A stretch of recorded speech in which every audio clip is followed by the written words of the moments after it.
This is iFIBER 1 News. Here are today's top stories.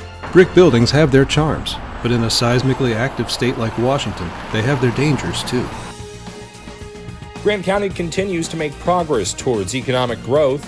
That was indicated during Thursday's Grant County Economic Development Council banquet. The Wenatchee Wild didn't fold during its Game 6 contest against the West Kelowna Warriors Sunday night. Othello Husky softball has an age-long tradition of excellence. From the iFIBER 1 newsroom, this is iFIBER 1 News. And it starts now. Brick buildings have their charms, but in a seismically active state like Washington, they have their dangers too. The first ever statewide inventory of unreinforced masonry buildings finds nearly 4,500 structures that could crumble or drop heavy debris during an earthquake, and an estimated 113 of them are in Wenatchee. The database is available in an online searchable map. The state report is a starting point for prioritizing upgrades to earthquake-vulnerable buildings. It's recommended that exterior masonry be reinforced and strengthened so those stately bricks don't turn into deadly falling objects. Washington may be at risk from the big one, but there are no state requirements to retrofit old buildings, and no grant money available to pay for it. The state Senate recently considered public matching dollars for such projects, but eventually dropped the proposed language from an earthquake safety bill. Wenatchee isn't alone with its collection of brickwork. There are 114 potentially vulnerable brick buildings in Ellensburg, 727 in Yakima, and more than 1,200 in Seattle. Jefferson Robbins, iFIBER 1 News. This segment is brought to you by Change doesn't have to be complicated. With a low-profile microwave hood combination that's ready to install right out of the box. It fits in the same space as your under-cabinet hood, so you can get your microwave off the countertop and make space for the routines worth keeping. The low-profile microwave hood combination from the #1 selling appliance brand in the USA. Whirlpool Appliances, now available at more furniture in Ephrata.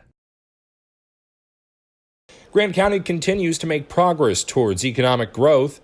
That was indicated during Thursday's Grant County Economic Development Council banquet.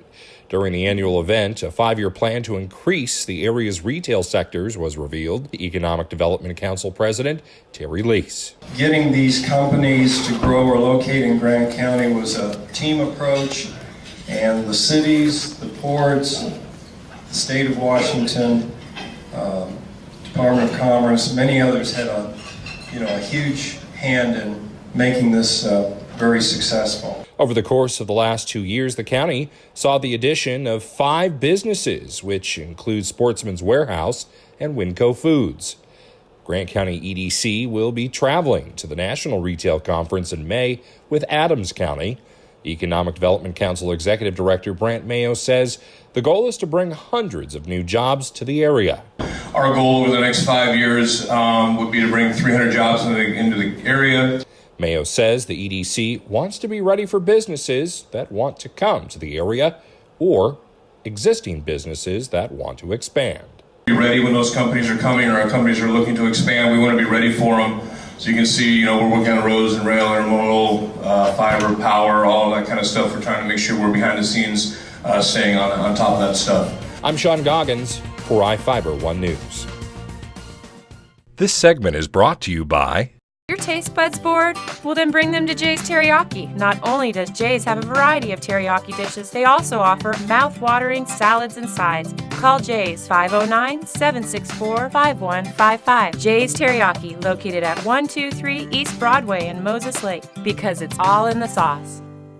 The Wenatchee Wild didn't fold during its Game 6 contest against the West Kelowna Warriors Sunday night. At the 5:49 mark in the first period, Chad Sasaki of the Wild snapped a shot from the high slot that Warriors goalie Connor Hopkins denied with his glove hand, but the puck fell to the ice in front of him, where Lucas Sauter swept it in for a 1-0 lead with his third goal of the playoffs.